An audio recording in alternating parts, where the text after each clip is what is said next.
Om.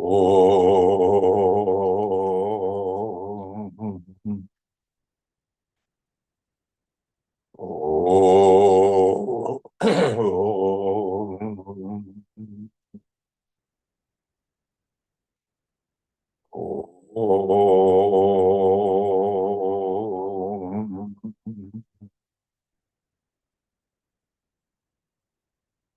Gurur Brahma, Gurur Vishnu, Gurur Devo Maheshwaraha, Gurureva Param Brahma, Tasmai Shri Gurave Namaha. Chinmayam Dhyapyat Sarvam, Trailokyam Sacharacharam, Tat Padam Darshitam Yena, Tasmai Sri Gurave Namaha. Twameva Mata Chapita Twameva, Twameva Bandhuscha Sakha Twameva, Twameva Vedya Dravinam Twameva, Twameva Sarvam Mama Deva Deva, Twameva Sarvam Mama Deva Deva. Jai Guru. Om Sahana Bhavatu, Sahana Bhunaktu, Sahaviryam Karavavahai, Tejasvina Vadhitamastu Magidvishabhai. Om Shanti, Shanti, Shanti. So we are in our 6th chapter. What verse are we on, Mark? Verse 15. Pardon me? Verse 15. You help us out, please.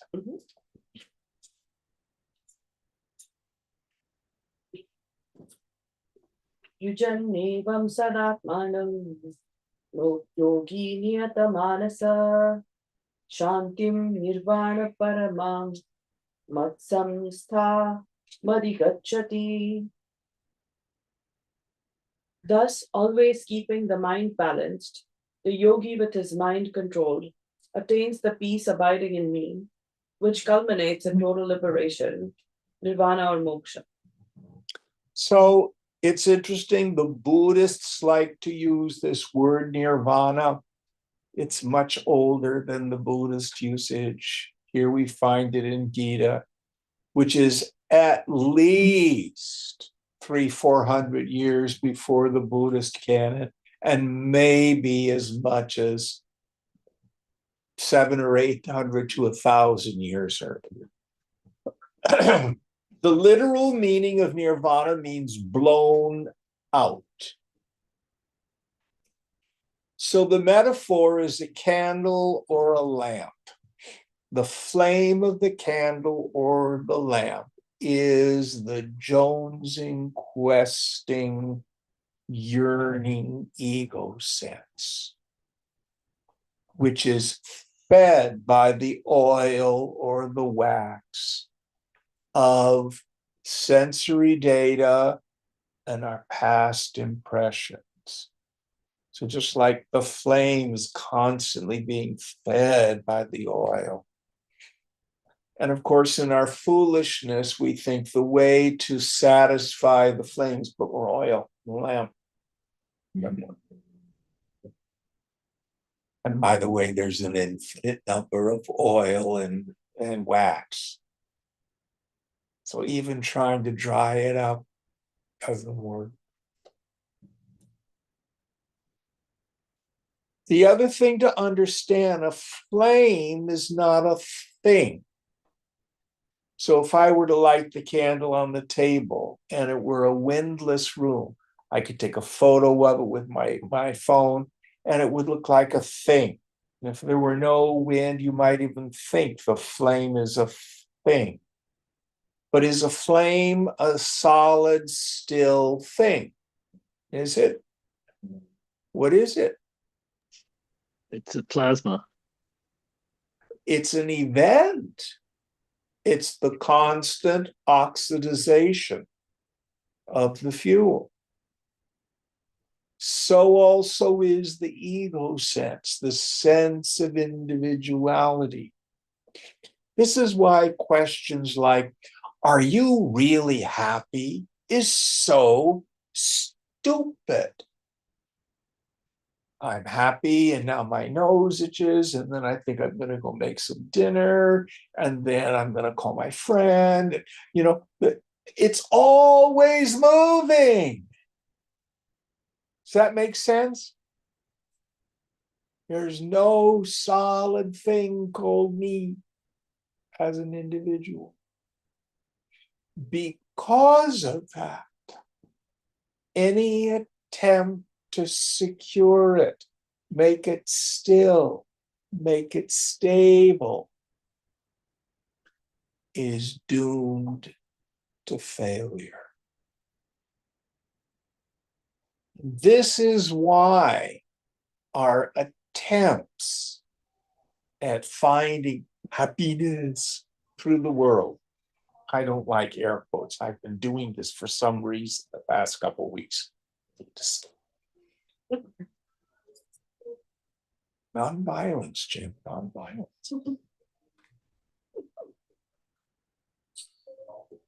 But it doesn't work. It doesn't work because it's based on a wrong assumption of what the ego sense is. The ego sense is an event. And it's even then, it's ghost-like, dream-like, imagination. So the only freedom comes from through direct experience, seeing its fundamental unreality. So sitting in meditation, introverting the attentive faculty, noticing the knower. We can see egoism rise and fall. Now, frequently when we're talking about this in the beginning class, I'll take a guinea pig and I'll say, okay, everybody look at Hugh. Let's see if he has spinach on his teeth, or does he have pimples on his face, or does he have, dinner on his shirt? And frequently people turn all red. They get very self-conscious and embarrassed. Did that work for you? Yes. Yeah. I Did have you? lunch on my shirt, by the way. It's not that. But did you see that ahamkriti, that ego sense thinking? Yes.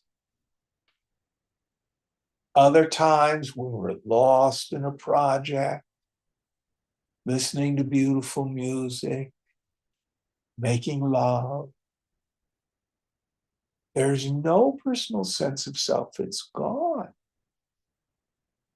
You're not self-conscious in the sense of being aware of your ego.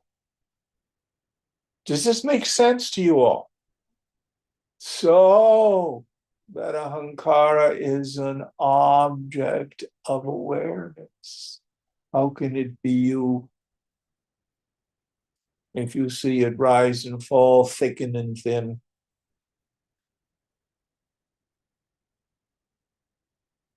I am not that karta, that agent that occurs in the subtle intellect, who for the person in ignorance, its function is attribute to the self the qualities of the not self. First one, my body. I think I'm my body. That too is an object of cognition.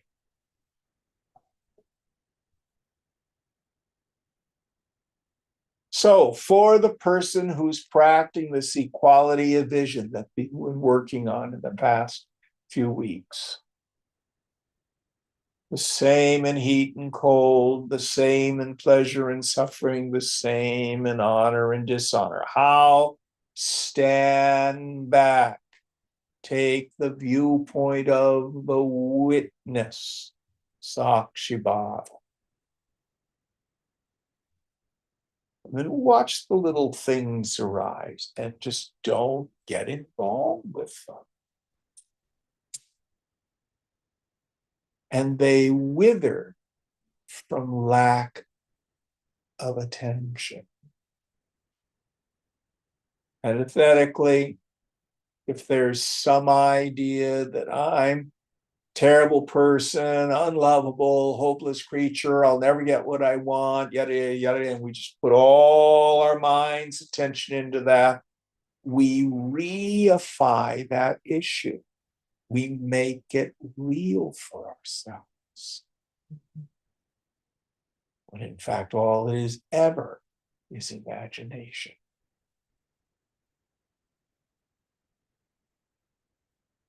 So here, the bottom line of what Krishna is suggesting is we let go of the struggler, what the scriptures call kartavya. Obligatory action is the literal meaning, but it means jonesing, striving, struggling. I'll be happy when, it'll be better if. For the Sthita Prajna Purusha, the person of steady wisdom, that's blown out.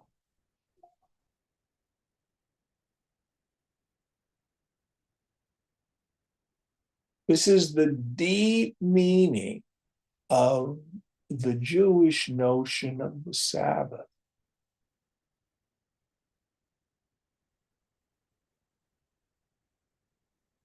The Sabbath, we're not supposed to do any work. Sabbath rest. But for us yogis, every day is the Sabbath. Remember the Sabbath and keep it holy. That's what a good Jew is supposed to do. Good yogi too.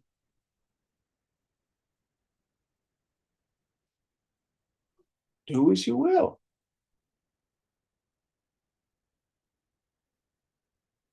Give up ego prompted activity.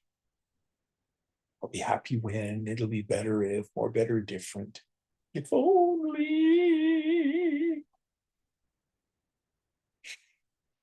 And again, the more we want something, and the further away we think it is, the more intense the suffering. Any thoughts on this? Next verse.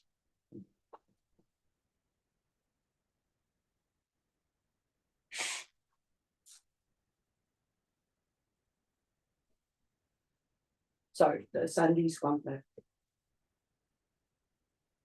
Natyas natastu yogosti na chaikanta manashnata na chati swapna shilasya jagrato neva charjuna. Verily, yoga is not possible for him who eats too much, nor for him who does not eat at all, nor for him who sleeps too much, nor for him who is always awake watching.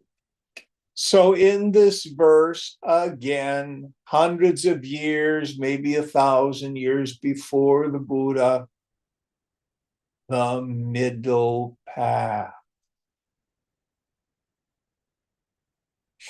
Don't eat too much, don't eat too little. Don't sleep too much, don't sleep too little. Don't work too much, don't work too little. Take the middle path.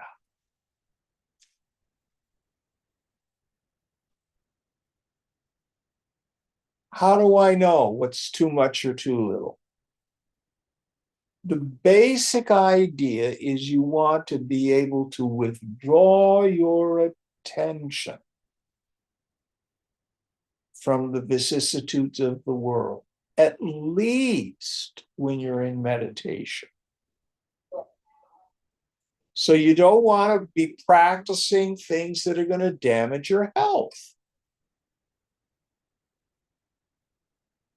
I'm going to give up working. Well, if that puts you in financial insecurity, that may not be a good idea. But neither is, oh, I'm going to wait till I become a multimillionaire, then I'll do sadhana. That may not work either. Middle path on everything.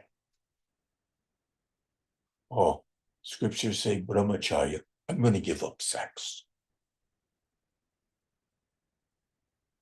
Well, if the result is you're thinking about all the sex you're not having, maybe you better take the middle path.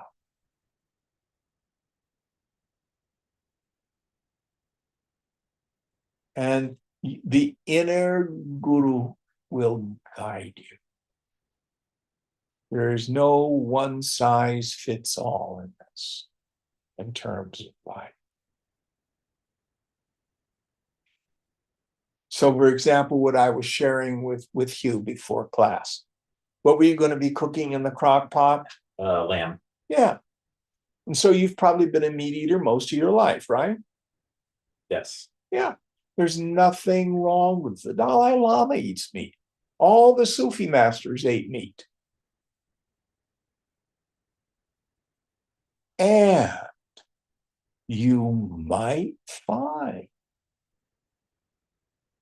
that your practice will improve if you lighten your diet.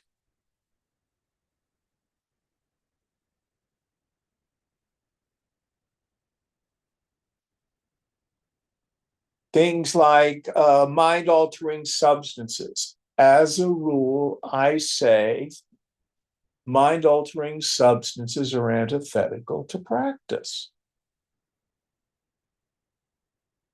True story. When Swamiji would fly from Asia or Europe to America, he always flew first class. Of course, those of you who fly first class know they will offer you free cocktails. He would have one scotch and water. And only when he was flying across the Atlantic. The Swamiji's having alcohol. Right.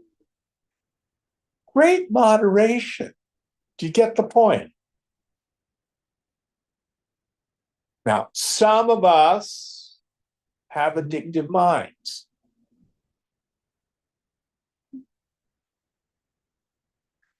And then the only thing to which you can put that addictive mind that isn't damaging is devotion to God.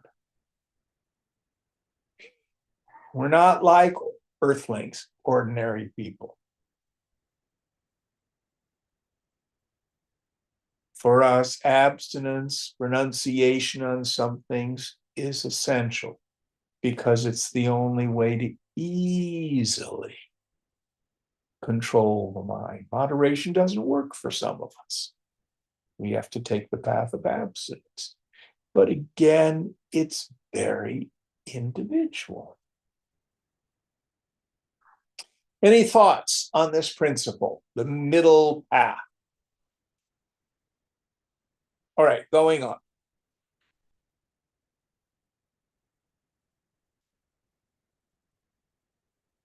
Yuktahara viharasya, yukta cheshtasya karmasu, yukta swapnavabodhasya, yogo bhavati dukkha.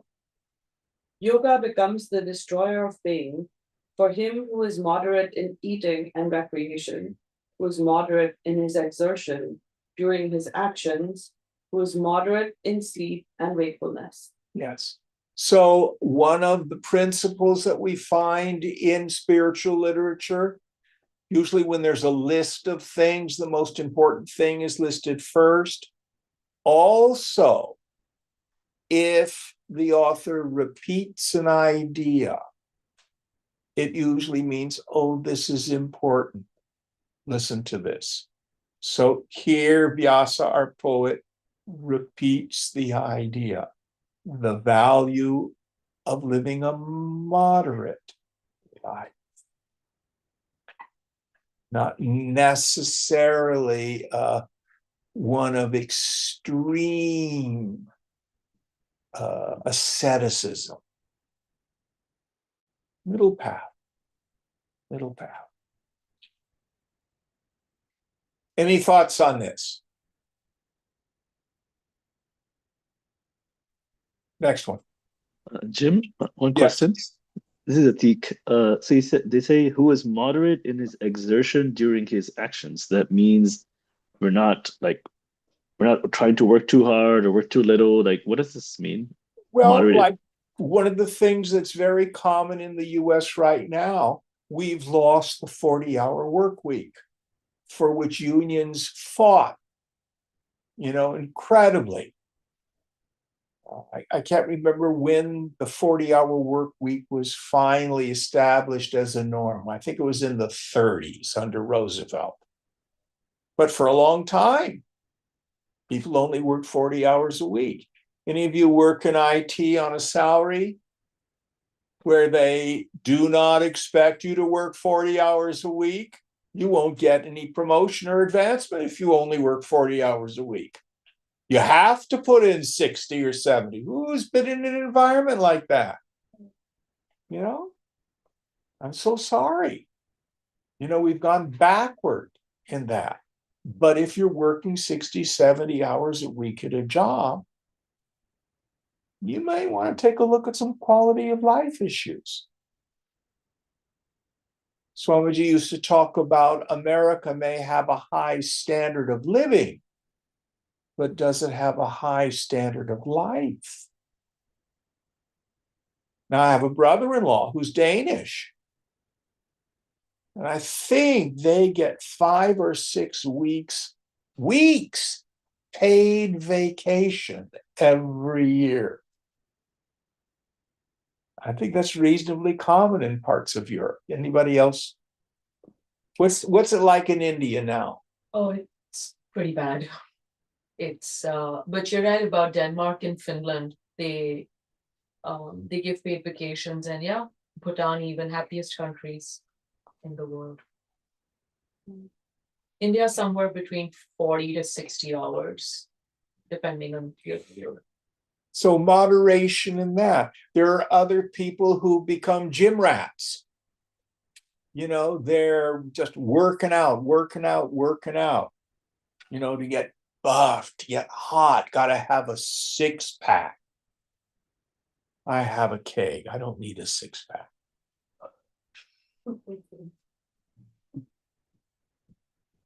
Exercise is good. You should exercise moderately in a healthy way.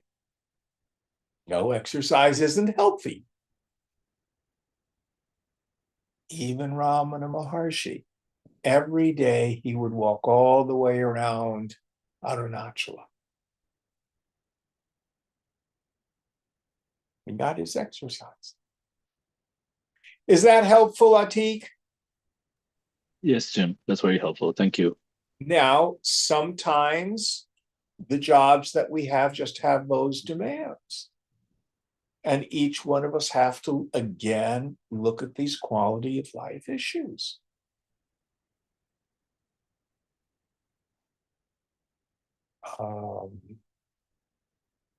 That's all I'll say. All right, next verse.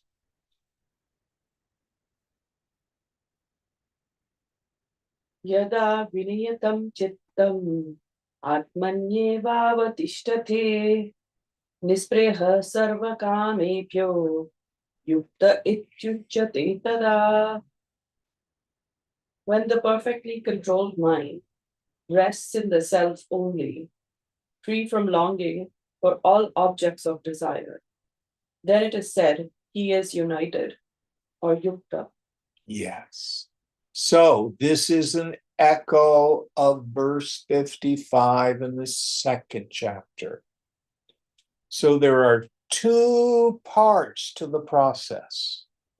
You can go into all sorts of aspects of yoga, the chakras, and doing various chants and visualizations and pranayama and yantras and mantras and all that sort of stuff. But the essence of yoga is in this verse and also in 55 in the second chapter, where Krishna says, when a person casts off all the cravings, all the desires of the mind, first part, second part, and is satisfied in the self by the self. So the point here is the yogi needs to develop this special gift, this special trick of Atma Ramana. Ramramati means to revel. To just let go of the world. Somebody used to call it tuning up the mind. Vidyaranya has this marvelous expression, Brahmananda Rasa Swad. Swad means to taste. Rasa, the juice of the bliss of Brahman.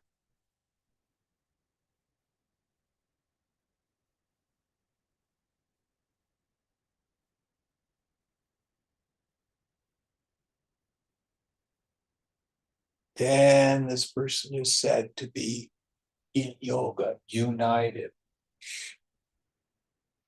A picture of Hanuman embracing Ram. Hanuman is the mind. Where does it find satisfaction? When it embraces the self. Ram.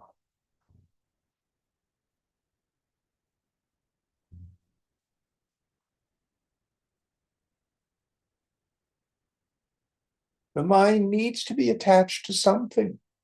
This is a secret.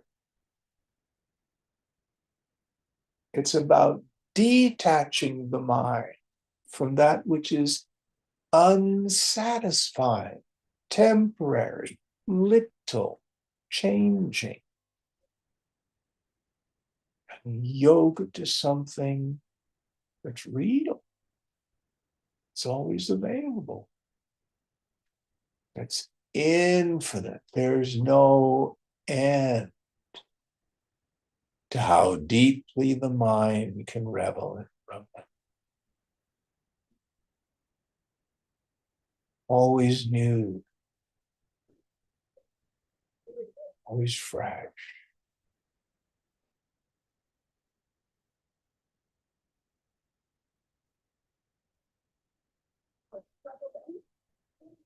Next verse. Yatha deepo nivatasto ningate sopamaskrata yogino yat chitas yogino yo yatachittasya jato yogamatmana. As a lamp placed in a windless place does not flicker, is a simile used to describe the yogi of controlled mind, practicing yoga of the self or absorbed in the yoga of the self. So before we reach nirvana, when we're blown out, we want to practice what the scriptures call sa-vikalpa samadhi. Sa means with, Vikalpa means a perception, an object. Sama means equal, di means mind. So this absolute quiescence of mind,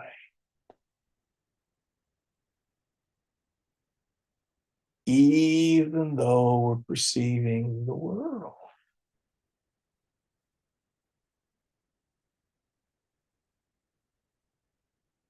Or if you have an object of meditation, be it be your breath or your mantra, or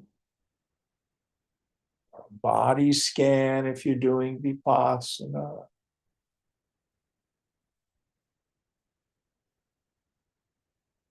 Just developing the discipline of being able to bring the mind to a single point.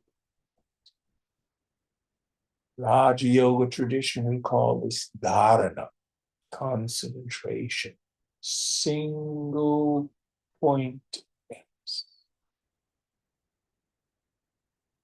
Swamiji used to say a single pointed mind is as good as no mind.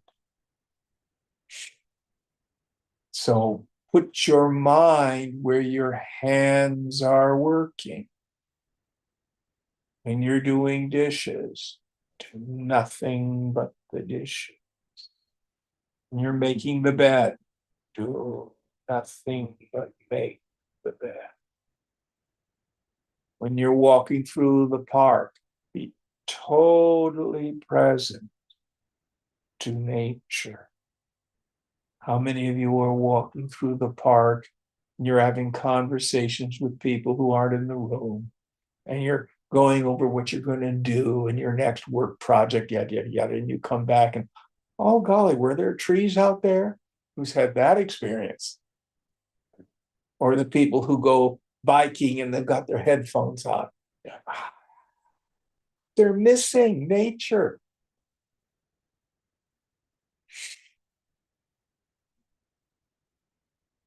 So this single pointedness of mind. Put your mind where your hands are working. Bring your attention into the eternal now.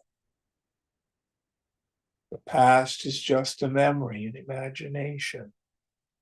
The future doesn't exist. What's real is now. Any thoughts on this practice? Next verse.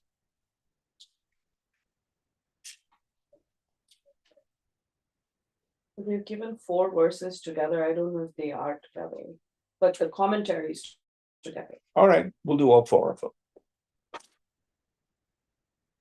Yatro paramate chittam niruddham yoga sevaya yatra chaivatmanatmanam pashyanatmani tushyati sukhamatyantikam yatta buddhigrahya matindriyam veti yatra na chaivayam sitashvachalati tattvatam yam labdva chaparam labham manyate narikam tata yasmin stito na dukkhena gurunapi vichalyate tam vidyana dukhat samyo kaviyogam yoga samyitam sanishchayena yuktavya yogo nirvinna chetasa. When the mind, restrained by the practice of yoga, attains quietude, and when seeing the self by the self, he is satisfied in his own self. When he, the yogi, feels that infinite bliss, which can be grasped by the pure intellect and which transcends the senses, wherein established, he never moves from the reality, which, having obtained, he thinks there is no other gain superior to it, wherein established, he is not moved even by heavy sorrow. Let it be known, the severance from the union with pain is yoga. This yoga should be practiced with determination and with a mind steady and undespairing. So this is a beautiful elaboration of what the practices of the higher forms of meditation, the goal and the fruit of the practice. So let's break it down idea by idea. So the first idea. When the mind, restrained by the practice of yoga, attains quietude. So this is the first thing. We need to attain chitta shuddhi, purity of mind, a sattvic mind. Through all that we've been talking about, chapters 3, 4, and 5, and now 6. If you're led to do Raja Yoga, it may also mean asana, pranayama, fine. This idea of in meditation, thoughts and feelings arise. Notice them, gently set them aside, bring your attention back to your point of meditation.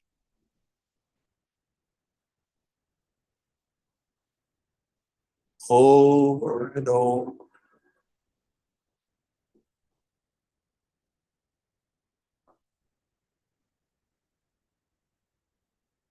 Next idea. And when seeing the self by the self, he is satisfied in his own self. Okay.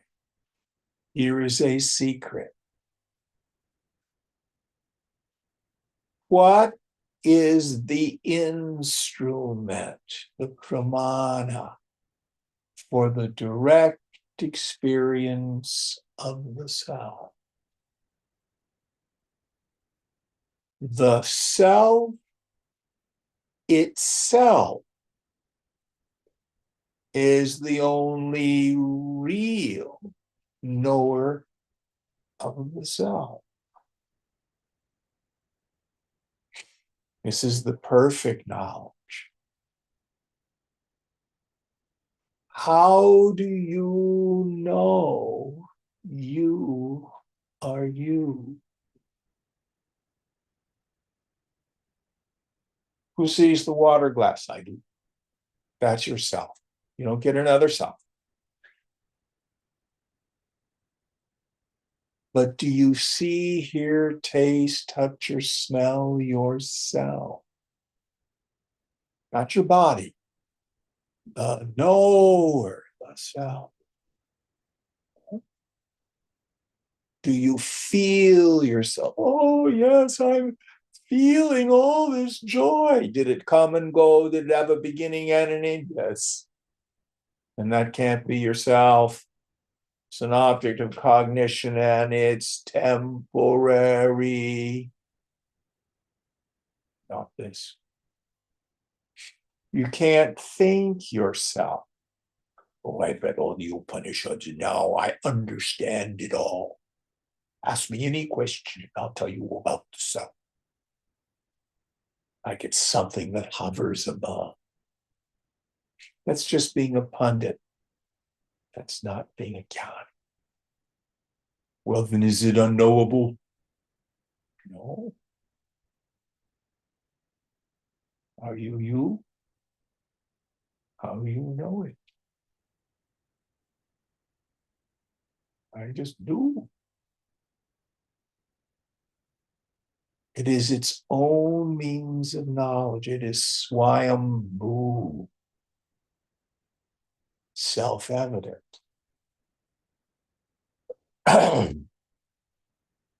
But this is a big one. Both bondage and liberation occur to the mind. The self is ever free.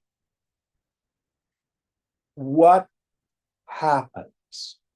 So it is possible for the mind, subtle intellect, it doesn't matter what name we're using, to reflect on a direct experience. Let me give you an example. Bring your attention to the waistband of your trousers or dhoti. Are your pants too tight, too loose, or just right? What are they? Can you feel it? Yes? Now, the instrument for the direct experiencing the waistband of your trousers is your skin. What did we just do? We brought the attentive faculty of the mind to a direct experience and we reflected on it. Do you see that? Another example. Rub your hands together. Now stop. Was it motion or stasis? Motion. Was it warm or cooling? Warm. Two things happen. Direct experience. The instrument for the direct experience of hand rubbing is hands. But the intellect and the mind can reflect on it. Now, with your hands in your lap, with your mind, rub your hands together. No, you can't do that. Wrong instrument. Hands don't think, don't reflect. Now, both of these examples fall short because they're both phenomenal experiences. You are not something phenomenal. You are not something known as an external object. Yet you are not unknown. You are I-ing all the time. What we have failed to do is inquire into it, reflect on it, see what's really there. I assume I am a jiva, a person who's so miserable and I need fixing or the world needs fixing. I want to realize the self someplace up in the sky or something like that. No.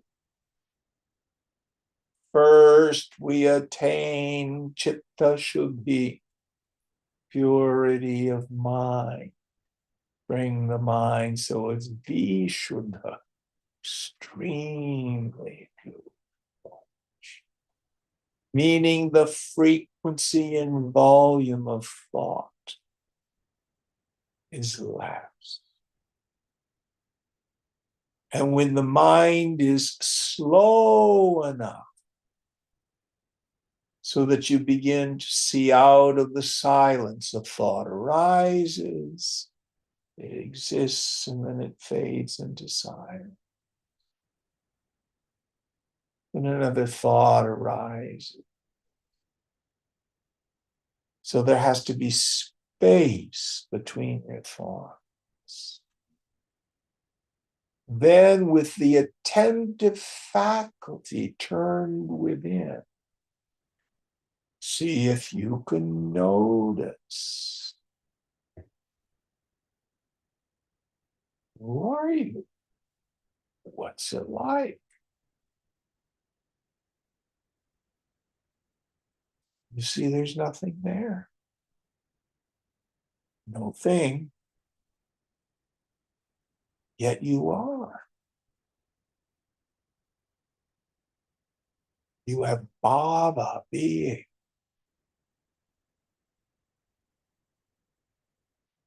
You are awareing all the time. Don't believe me. Look.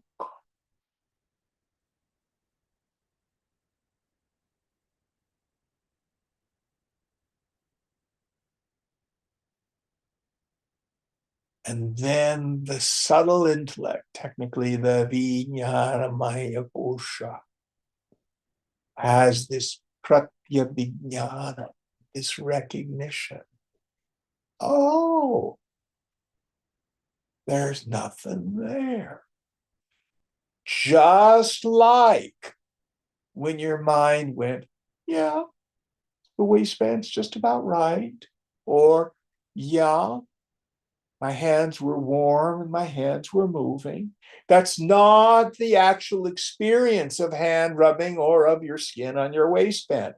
You reflected on it.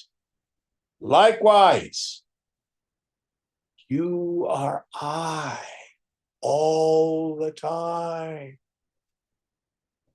but in a very subtle intellect, you can reflect on that constant experience. The word falls short because it's not like a subject-object experience. And when the mind then gets it, that's what becomes transformative.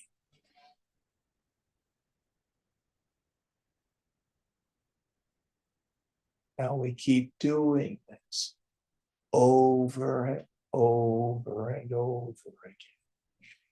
In the beginning, we do exercises like this. And if someone's mind is too gross, they'll say, Jim, do you think I should become a vegetarian? What about celibacy? They'll come up with some other external idea. No blame. Just means their mind is too gross. But some of you tonight, your mind has been thin enough to see the nothingness,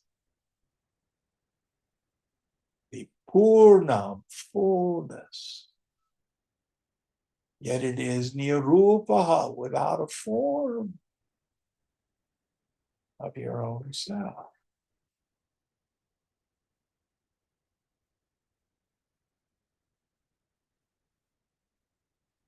Now, until all the vasana has been exhausted, your ignorance may come back. Most likely will come back. By the time you get to the car, I wonder what I'm going to do with my life, and I this and I that. And you have forgot Chidananda Rupaha, your form is bliss consciousness.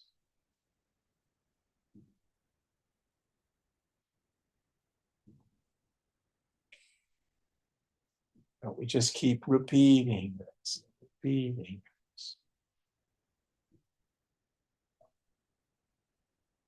Viveka Vairagyacha. Discrimination between the self and the non-self.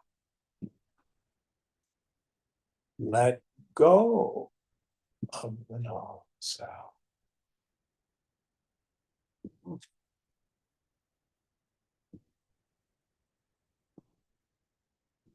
Come home.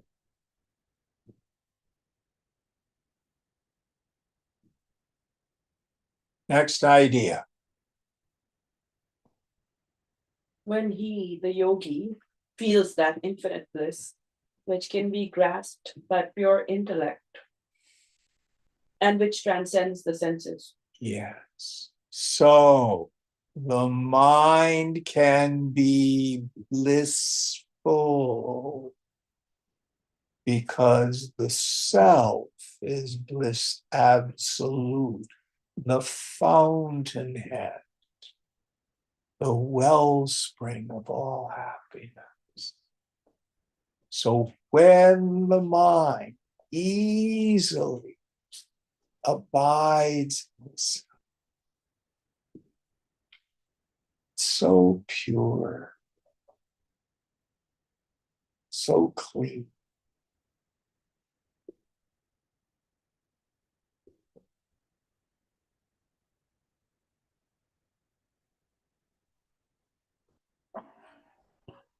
This is what the Master Jesus meant when he called it the peace that passes all understanding.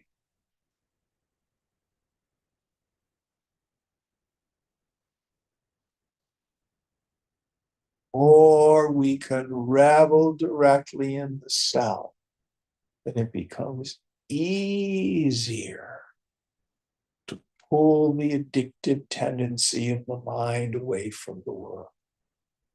Well, it's still there, but it's no longer such serious business. It's trinkets and baubles that is logical.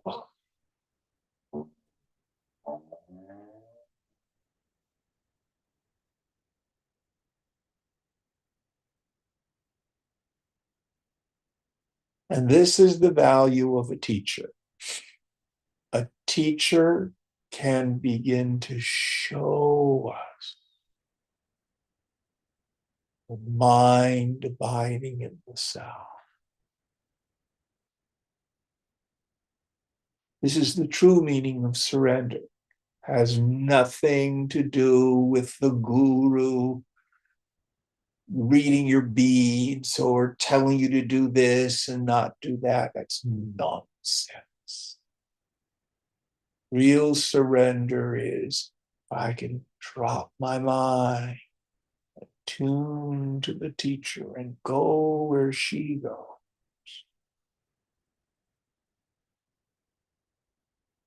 Then the teacher can show us the awakened state.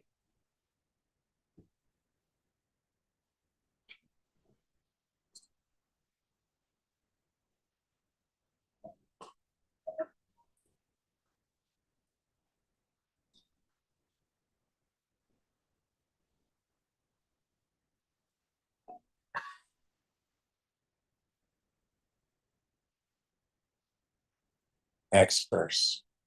Is that the end of the verse? Did I get all the pieces? We are going through 4, right? Wherein we just spoke about transcending the intellect and senses. Yes. Wherein established, he never moves from the reality. Yes. So this is the difference between having glimpses of it in satsang or glimpses of it in your meditation. You want to be what the scriptures call sthita prajna.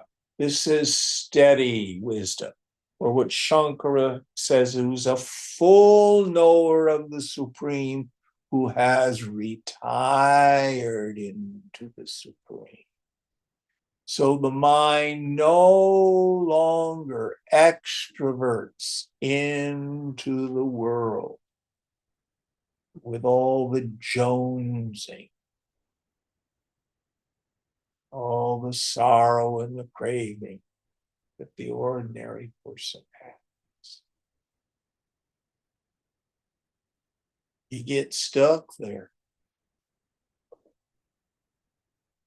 The mind doesn't move from it anymore. It's not just a glimpse on occasion. One of my favorite verses in Vivekachudamani is 267,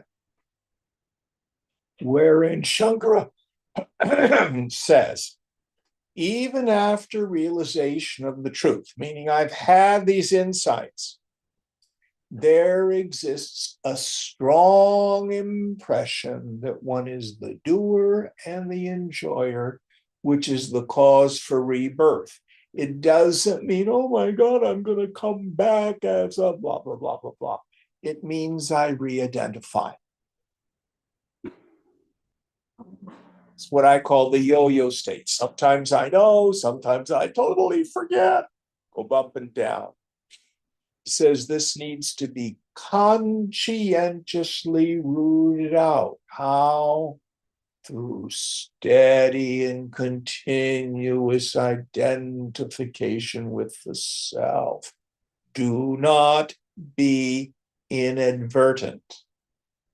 Don't let your mind capriciously extrovert. Don't get caught up in I-ness and minus and think that it doesn't count. Then he goes on to say it is the annihilation of the vasanas here and now that's considered liberation by the wise. Later on, he goes to say, if the mind is still extroverting into the world, there should be no talk of liberation. So some of us may come across people, or perhaps we ourselves have been in this state where you can have God speak. You say all the things of truth, but you still have a heart full of desires.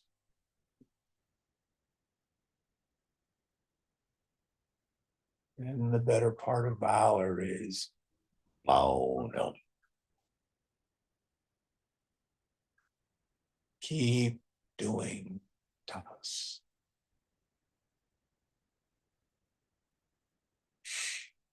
Next idea. Which having obtained, he thinks there is no other gain superior to it. Yes. It is the summum bonum, the pinnacle of all goodness.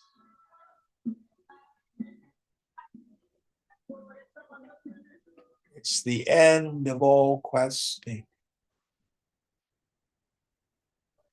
You hear some people say, oh, the spiritual life is a journey. It's possible to reach the goal.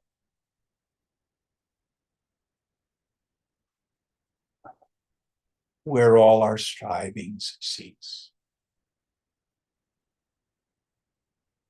Next verse, or next idea. Wherein established, he is not moved even by heavy sorrow. So he not only, or she not only knows aham brahmasmi, I am Brahman, but this world, the names and the forms are like a movie. Brahma Satyam Jagan Mithya. Brahman alone is real. Phenomenal world is illusion. Don't take it seriously.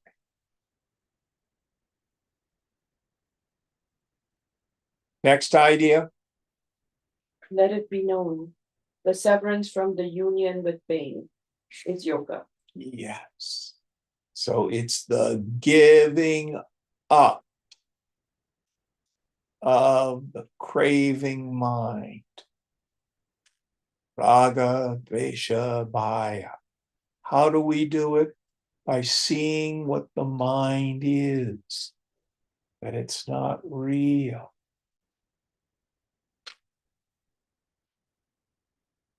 Mind easily comes home when I let go of the world. Letting go of the world is not a nihilistic state. Go there and find out. It's full of great joy.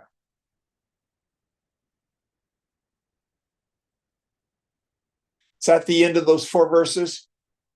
There's just another sentence. Okay. This yoga should be practiced with determination and with the mind steady and undespairing. Yes. Don't worry if it seems awfully hard. Don't give up. I like to tell people I've been a crappy yogi, but I've been steadfast. Be steadfast.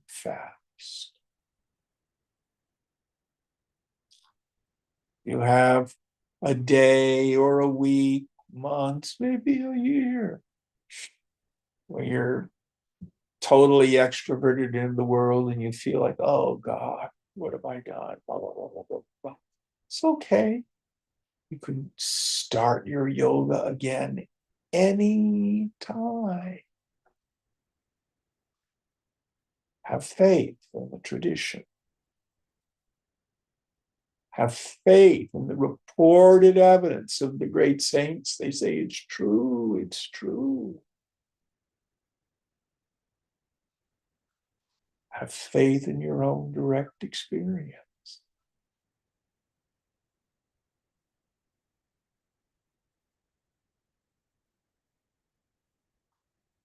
Any thoughts, any questions?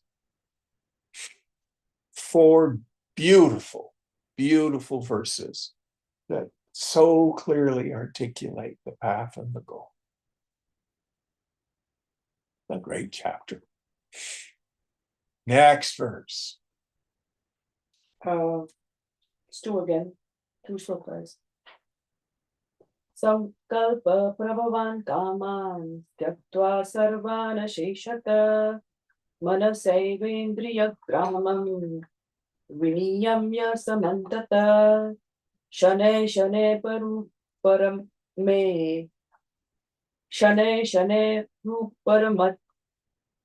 रूपरमेद बुद्ध्याधृति गृहीत्या आत्मसंस्थं मनः कृत्वा न किंचदपि चिन्तयेत्.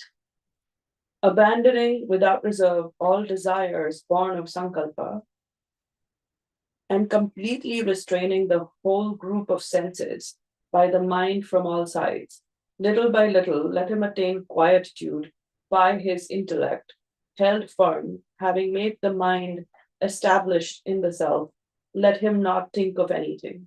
Yes. So again, we can look at this as practice meditation, but then we'll also look at its application in the world.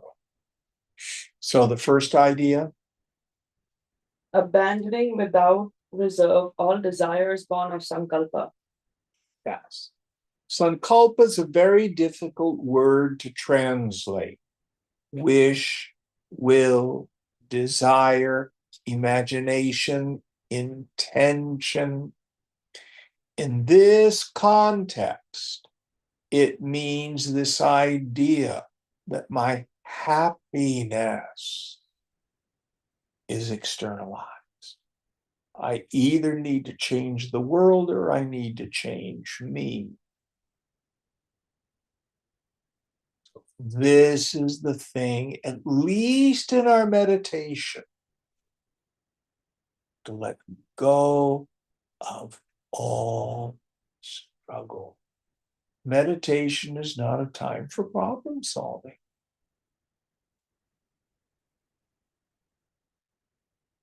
That's another practice. There's nothing wrong with it, but it's not meditation.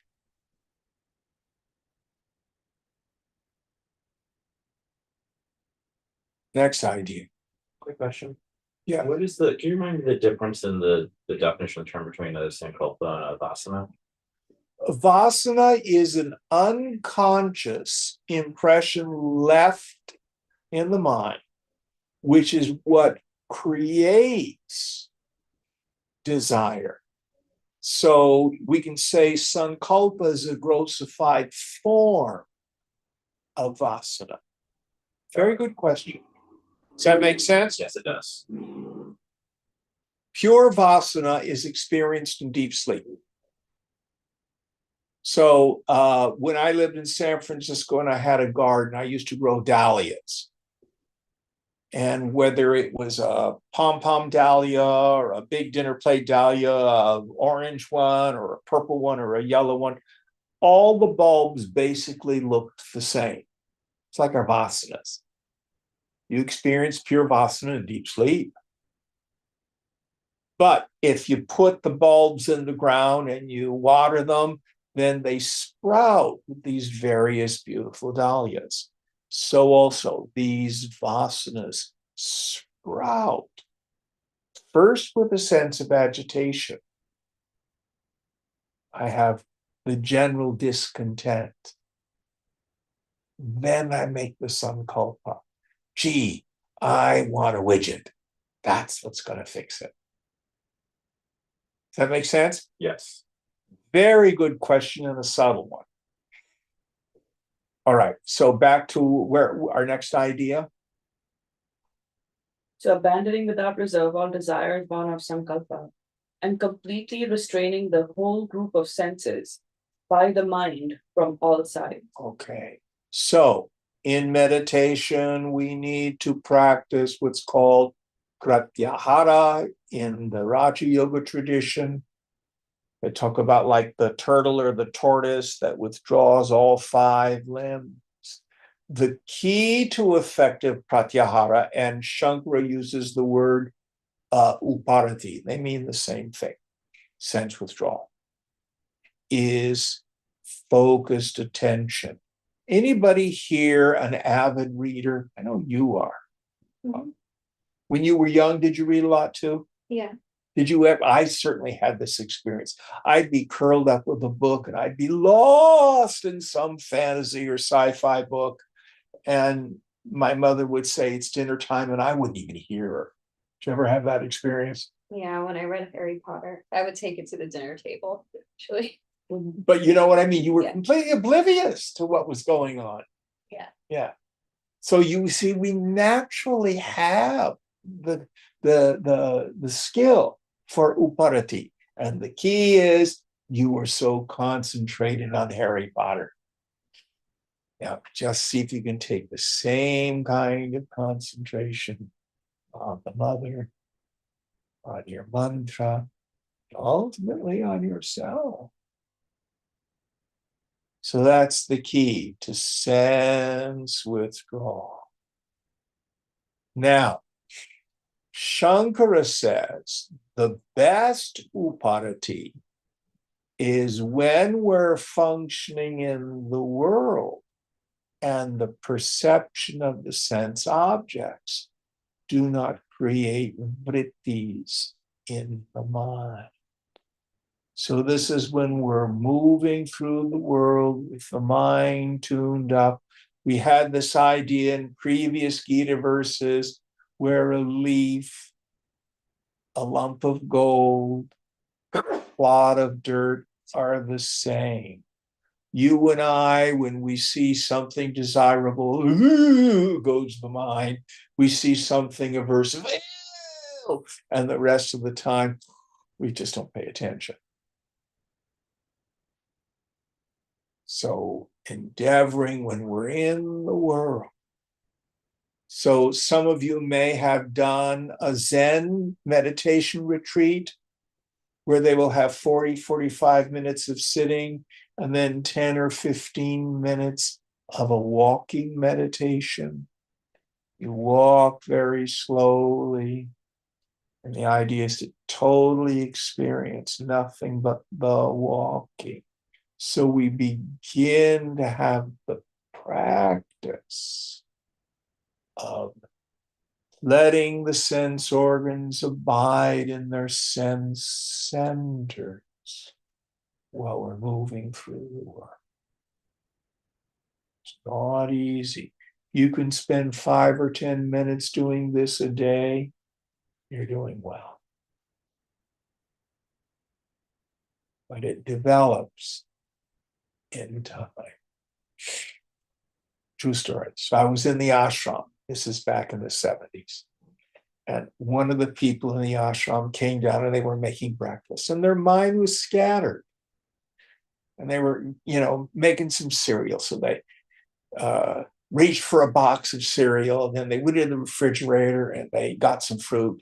I put that in, then they went back in the refrigerator and they got some milk, and then they went and got some sugar, and they made their cereal.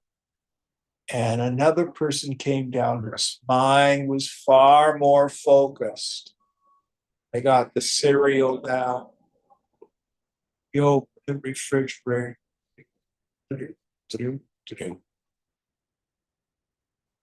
Yoga is skill in action because their mind was more focused.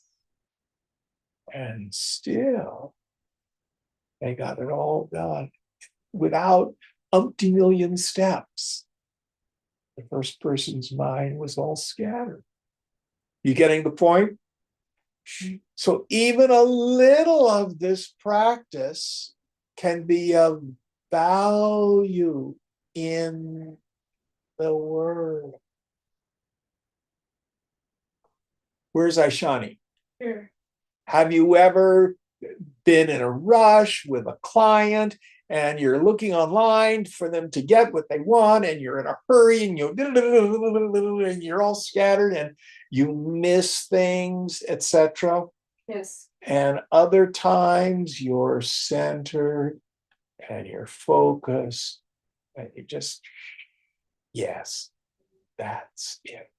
You had that experience? Yeah. Yoga is skill in action.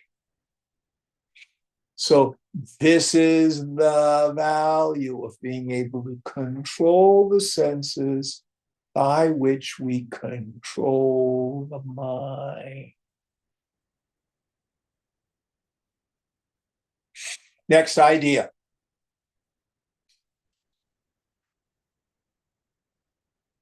Little by little, let him attain quietude by his intellect, held firm. Having made the mind established in the self, let him not think of anything. So little by little, Krishna here acknowledges this is hard. It's not something we're going to achieve overnight.